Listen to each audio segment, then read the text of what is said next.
Hello，大家好。今日嘅視頻呢，就想同大家嚟分享，我為一個92歲嘅老人家嚟搶救佢呢兩個 BB。我見到佢嘅時候，佢話唔知道點解佢呢兩棵蘭花啲葉一塊一塊咁甩啦。其實佢個花都好靚嘅，就係唔知點解啲葉呢甩下甩下就嚟甩光啦。睇下啲葉甩剩嘅呢塊葉都好肉酸啊，開始起皺啦。呢一塊葉仔中間呢度，哇，黑掹掹，好肉酸。再睇下個盤，哇，好似啲爛扮泥咁啊！我一睇，吓，咁都得？再望下個花盆入邊。哇！已經漚到起晒泡啊！我話點解你會俾咁多水嘅？佢話因為睇到佢啲葉乾啊，所以呢就俾多啲水佢。唉，呢個就係叫做愛佢反而害咗佢啦。佢諗住俾多啲水佢飲，就搞成咁啦。再嚟睇下呢一棵，呢一棵呢一模一樣嘅情形啊，得返一塊葉，中間呢仲有一個葉心，好神奇喎！佢又有一條花箭長到出嚟喎。再睇下個盤入邊，哇！又係漚到起晒泡啊！睇下嗰啲根似唔似嗰啲醃緊嘅鹹酸菜咁啊？咁我哋識養蘭花嘅人呢，一睇就知道點解佢啲葉會冇晒啦，係咪？因為佢啲根爛晒，你俾幾多水佢，佢都飲唔到啊嘛。佢聽完我嘅解釋之後呢，就叫我幫佢救翻佢哋。話左手邊呢盆呢已經跟咗佢好耐㗎啦，有好多嘅感情。右手呢盆呢係佢台灣嘅一個朋友送俾佢嘅，嗰個人已經翻到台灣啦。咁樣講，呢兩棵花對佢嚟講唔係錢嘅問題，係情緒價值嘅問題，所以我就將佢帶到返嚟搶救啦。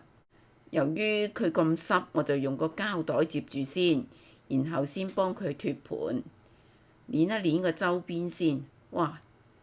啲水係咁流出嚟啦，睇下幾多水。哇！佢真係當荷花嚟養啊！點解嗰棵花跟咗佢咁耐啦，一直都可以捱得住？你睇佢養成咁樣，佢都冇死到，係咪有啲神奇呢？想唔想知道點解呢？因為佢屋企嘅光線非常之好，向東一個大窗，所以養蘭花呢，天時地利係非常之重要嘅。雖然佢唔識養，但係佢個環境好啊。佢屋企有一個好大嘅廳，向東有一個好大嘅窗，喺呢個窗前邊有一張台，就放住呢兩盆花。空氣好，陽光足，天時地利，所以呢兩盆花呢，一直都可以撐住喺度，冇去西天。倒晒啲水之後呢，我哋就正式咁將盆花攞出嚟睇一睇先。或者會唔會仲有一啲好嘅根喺入邊呢？哇！一路掹出嚟，一路聞到好臭啊，好似嗰啲爛扮泥嗰啲味啊！哇！真係好核突啊！我都未見過咁樣嘅蘭花根，真係又臭又霉。我而家就嗱嗱聲咁清一清佢先。哇！呢個任務真係好艱巨啊！除到臭之外，嗰啲根呢，一撳落去，嗰啲水擠到四圍都係。今次真係養到蘭花咁耐，第一次見到咁嘅情形。清成咁樣樣之後呢，就要用水洗啦。估計呢一盆都唔會好得去邊㗎啦。雖然有花喺度開住，哇！又係好臭啊！真係好核突。不如我哋直接去片睇下最後佢剩返幾多根啦。嗱，就係咁啦，一紮根、絲，根就冇啦。咁嗱聲攞去用水洗下先，用水沖乾淨之後就係咁啦。呢一棵咧基本上已經冇晒根啦，剩翻啲根絲。最恐怖嘅就係呢個莖呢度咧，好危危乎啊，好似隨時都會斷咁。再嚟睇下呢一棵啦，呢一棵咧就稍微好少少，但係都唔好得去邊噶啦。咁我就同佢講，如果要救翻呢兩盆花咧，就要將嗰條花箭剪咗佢。咁呢個老人家就好唔捨得啊，我唯有同佢解釋，呢棵花咧要用晒佢生命所有嘅能量嚟供佢開花，開完之後咧就冇得救噶啦。佢明白之後就同意我將條花箭剪咗佢，叫我盡力咁去救佢哋。其實對於我嚟講真係好大壓力，因為蝴蝶蘭咧冇咗根問題唔大，弊在佢呢兩棵花咧唔單止冇根，係連葉都冇埋啊！蝴蝶蘭如果有根咧，佢個根可以吸營養，但係如果佢冇根嘅時候咧，佢就要靠嗰啲葉去做工，去光合作用。當佢要出新根嘅時候，佢就會犧牲佢嗰啲葉啦，將嗰啲葉嘅能量咧吞落嚟，谷嗰啲新根出嚟。咁佢呢度每一棵都淨係得一塊葉同埋一個葉心，咁樣係咪好高難度呢？其實我自己都冇乜信心啊！睇下呢度咁樣霉晒嘅，本來就要清咗佢去，但係我又好驚一搣咧，成條莖都斷咗啊！所以咧我又唔夠膽用力喎，但係唔清佢咧又驚嗰度噏住佢嗰個頭都會爛啊！真係好大挑戰啊！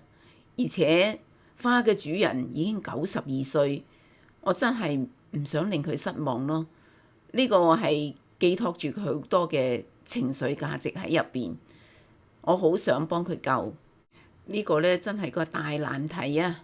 如果你哋撞到咁樣嘅情形咧，呢個位呢度咧真係要好小心，好容易斷嘅，因為以前我都試過噶啦，一斷咗咧就冇得救噶啦。咁而家就唔好夾硬掹啦，真係好驚斷咗，就用鉸剪剪一剪佢。修剪之後就係咁啦。哇！睇下個葉呢度，呢啲唔係污糟嘅，洗唔甩嘅，唔知咩事。跟住就嚟睇下呢一棵啦。呢一棵亦都一樣啦，要收根啦。睇下佢條莖咁長，就知道佢養咗好耐㗎啦。怪唔之得佢話跟咗佢好耐啦。跟住個莖呢度呢一塊嘢咧，如果係好嘅，通常我就保留佢，等佢保護住嗰塊葉唔好斷。但係你睇下依家一掂佢，又好似唔得喎，都要清咗佢喎。如果唔係咧，噏爛啊！咁啊搣咗佢先。OK， 冇斷到。唉，真係好驚佢個頭斷咗嘅。唔好睇呢啲根好似好肉酸咁，但係捏落去佢都係實嘅喎。咁咧就要盡量咁保留啦。剪嘅時候要點樣剪呢？嗱，呢度有少少技巧嘅。咁樣剪到佢嗰個乾嗰個口嗰度，因為其實嗰棵植物咧，佢自己已經喺度修復佢自己，佢冇繼續爛落去，所以咧剪到呢度就好啦。唔好聽嗰啲人講話，一定要剪到佢冇黑色，唔好啊。咁樣咧佢就會多到一個傷口啦。嗱，因為你睇到咧，佢呢個口呢度好似好明顯咁有一個分界。雖然個剪口係黑色，但係佢上邊嗰節咧係實嘅，所以咧我哋就係剪咗佢泡嘅嗰度，實嗰度咧唔好剪。就算個剪口黑色都冇問題嘅，因為嗰個口嗰度咧佢已經係硬咗噶啦，佢自己止損咗。咁通常咧佢就唔會繼續爛落去嘅。相反，如果你剪咗佢呢個黑色嘅乾咗嘅呢個口，佢反而有好大嘅機會開始重新爛過。收到最後嘅結果就係咁啦。收完根之後呢，我哋跟住就用呢個 Phison-20嚟同佢消下毒。1升嘅水就加1/4茶匙，然後將佢攪勻佢。因為呢棵花嗰啲根呢漚得太耐啦，爛得好犀利，而且沖完水之後呢都仲一陣臭味，所以呢，我就用呢個 Phison-20幫佢消毒。咁點解我又唔用殺菌劑呢？因為佢已經好弱啊，我驚住用完殺菌劑之後呢，呢棵花好難復原，所以我就冇用嗰啲什麼多菌靈啊之類啦，就用呢種最基本嘅消毒。通常呢種唔會對蘭花造成好大嘅傷害，主要都係加強咁清潔一下，同埋除下臭啦。咁樣養下養下咧，都睇到嗰啲水嗰度咧，好多嗰啲污糟嘢洗得出嚟嘅。跟住第二步咧，就用呢個 Superdry 1/8茶匙加入1升嘅水入邊，咁樣咧就有啲等於好似俾佢食一啲補品，佢可以刺激植物嘅生長。通常換盆啊咁用佢咧，復盆會快啲嘅。跟住咧就將兩棵花咧浸晒入去。大概係15到20分鐘，根同埋葉咧都要浸到，佢啲葉咧都有吸收作用嘅。再加上佢而家根本都冇咩根，嗰啲葉咧就係做工嘅主力啦。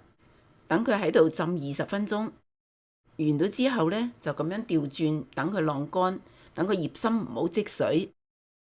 順便做一個試驗，頭先剪落嚟嘅呢條花枝，放喺 Superdry 入邊，唔知佢會唔會開呢？另外，因為我打算用咁樣一個盆仔種落嚟，咁呢條徑呢就有啲太長啦，所以我就打算將佢剪短佢。而家將佢剪短佢呢，喺晾乾啲根嘅同時呢，亦都等呢個傷口可以自然風乾。晾咗1日之後呢，啲根呢就乾咗啦。睇下，雖然係肉酸咗啲，但係都仲係好過冇啊！啲葉就係咁樣。另外嘅呢一棵呢，啲葉就巢晒㗎啦，好肉酸，有啲似德國紅蜘蛛添噃，呢塊葉。真係有啲似，不過唔好理佢啦。而家死馬當活馬醫㗎啦，冇辦法。哇！你睇呢度肉酸到，唔知係唔係喺蘭場嘅時候佢已經生過紅蜘蛛，然後噴藥噴成咁嘅呢？但係而家我就唔夠膽再同佢用藥啦，因為佢已經遍體鱗傷啊！驚住一用藥佢就直情死俾我睇啊！而家救唔救得返，我自己都冇太大信心嘅。只不過咧，我就盡力而為，睇下佢嘅命數啦。跟住落嚟咧，就要考慮植料啦。水草對於發根咧係我認為係最好嘅，但係有時佢淋水咧唔容易掌握，所以咧呢度我就加啲碎嘅珍珠岩落去，嚟到增加佢嘅透氣性。因為呢個老人家已經92歲啦，你冇可能再叫佢學點樣去養蘭花嘅，只能夠用最簡單嘅方法，佢養唔死就可以噶啦。因為佢個環境好好咧，養唔死就等於可以開花噶啦。咁我就選用咁樣嘅細細嘅盆仔，好疏氣，好透氣，唔使驚佢爛根。跟住咧冇咩技巧嘅，其實就係用呢啲撈勻到珍珠岩嘅水草，將呢個根頭呢度咧包實佢，咁樣樣唔好太實，因為蘭花嘅根咧都係需要一啲空氣嘅，而且太實嘅話，外邊乾啦，裏邊仲係濕嘅，咁佢唔識點樣去掌握呢個淋水噶嘛，簡直外邊佢望到乾佢就淋水噶啦，所以我要咁樣考慮嚟到幫佢去種呢棵花。其實呢棵花咧係大花嘅蝴蝶蘭嚟㗎，唔好以為迷你啊，只不過俾佢養成咁嘅啫。所以咧，如果佢真係養得好，第日好多根，啲葉又大咗咧，再幫佢換大嘅盆啦。其實呢棵花咧，應該要救翻嘅成數都係好大嘅，因為佢仲有幾條雖然唔靚嘅根，但係都有幾條啊嘛。好啦，呢盆咧就咁搞掂啦。接住落嚟嘅呢一棵咧就比較悶水啲啦。除咗佢冇根之外咧，因為佢啲葉嘅狀態啊，個植株嘅狀態真係唔係幾好咯。不過我都會盡人事信天命，希望佢生生性性啦。因為對於一個92歲嘅老人家，仲要係一個人嘅咋，咁呢兩個 BB 咧，對佢嚟講個情緒價值就好重要啦。所以我會盡量幫佢救嘅。本來佢屋企嗰個光線啊、空氣環境咧，都會比我呢度好，但係佢又唔識點樣去照顧佢喎。睇嚟都係等我將佢復到盆，再送翻俾佢啦。嗱，呢盆咧亦都係咁基本搞掂啦。跟住咧就同大家講下，我打算點樣去照顧佢，等佢快啲復盆。嗱，呢度咧準備到2杯水，就將呢2個盆咧咁樣放喺上邊。嗰啲水咧唔掂到個盆底嘅喎，嗱，一定要唔好掂到個盆底。等下邊嗰啲水氣咧谷上去上邊，因為入邊嗰個盆係好疏窿噶嘛，所以嗰啲濕潤嘅空氣咧就會通過嗰啲窿入到去嗰啲植料入邊。等佢保持一定嘅濕度，唔好太乾。然後咧，每一日都用細細嘅霧狀咧噴下啲葉，唔好淋落啲植料度，好似咁樣噴。同埋想俾大家睇下呢度個水位咧，比2日之前係低咗嘅，所以個杯下邊咧一定要保持有水喺度，等佢嗰啲水氣咧向上邊谷，等嗰啲植料咧係潮而不濕。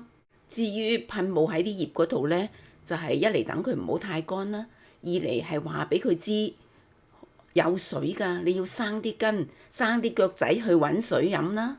呢個咧就係我嘅計劃，但係有時變化比計劃嚟得快，咁就要自己執生咯。